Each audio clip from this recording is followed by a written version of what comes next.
c'è una denuncia e ci sono degli esposti e quindi la polizia locale non ha fatto altro che rilevare l'abuso e come tale va ovviamente eliminato. Quella tettoia va abbattuta. Il comune non fa nessun passo indietro sul caso della signora Silvia Bigolin, disabile in carrozzina che nel suo appartamento al piano terra di un condominio di via Capuzzo ha fatto costruire una copertura sul suo giardino.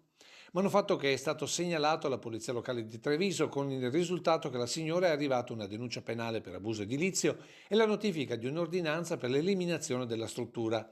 Immediato il ricorso al TAR che dovrà pronunciarsi per un caso che il sindaco considera già chiuso. Mi dispiace ovviamente che questa storia abbia toccato la sensibilità di questa signora, è altrettanto vero che quando si parla di abusi edilizi sono normati e non ci sono interpretazioni. Questo in riferimento a quanto indicato dall'avvocato della signora Bigolin, esperto in diritto amministrativo. La signora ha invocato l'applicazione di una legge del 2007 della Regione Veneto che consentirebbe comunque ampliamenti fino a una percentuale rilevante della propria abitazione, tale per cui questo manufatto avrebbe potuto essere considerato pacificamente sanabile. Teniamo conto che è una legge contro le barriere architettoniche. Una vicenda che si trascina da tempo, secondo il sindaco, che però finora non ha trovato spazio al dialogo. Noi abbiamo aperto un dialogo importante tra tecnici